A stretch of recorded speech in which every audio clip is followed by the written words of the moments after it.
নমস্কার বন্ধুরা, তোমরা কেমন আছো? আশা করছি ভালোই আছো। আমিও ভালো আছি।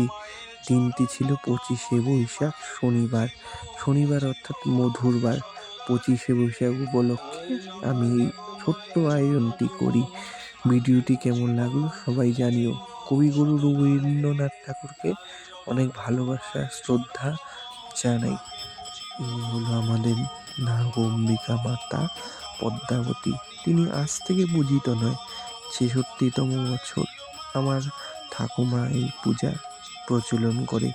মা মনসা সকলকে মঙ্গল করো মা, তুমি সকলকে কৃপা করো, ভালো রেখো, সুস্থ রেখো, এই মিনতি জানাই তোমার কাছে।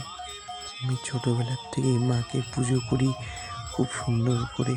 মায়ের প্রতি একটা টান আলাদাই আছে জানো বন্ধুরা। মাকে আমি খুব সাজাতে ভালোবাসি। আগে কিন্তু আমাদের মাটির মূর্তি খুবই সুন্দর ছিল, বড়। এবার পাথরের মূর্তি ৩-৪ বছর হলো দুর্গা পূজার পঞ্চমী তিথিতে প্রতিষ্ঠা করা হয় আমাদের এই ছোট্ট মা মনসাটিকে। একদম বাচ্চা বাচ্চা একটা ফিল আসে কিন্তু, তাই না? আমিও ভাবি মাকে আমি যদি না থাকি কে সেবা দেবে এত ভালো করে। জানি না আমি কতটুকু পারি, চেষ্টা করে যাই মায়ের ওপর। ঠিক আছে, বিশ্বাসটাই আমার কাছে আসল, তাই না? আমার যখন কোনো কিছু মন খারাপ থাকে তার চরণে একটু তাকাই আর তার ধ্যান করি, তাই না? এটাই তো আমাদের নিয়ম।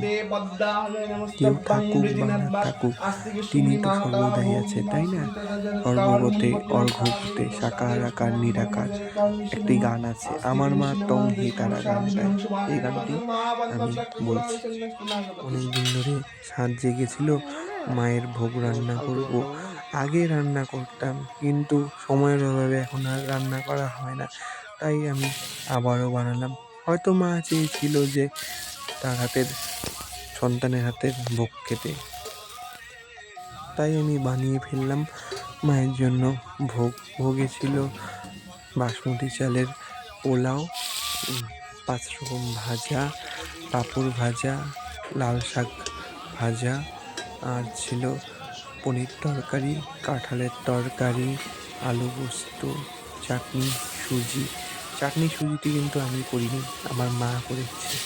কারণ আমার রান্না করতে করতে মাথা ঘুরিয়ে যাই।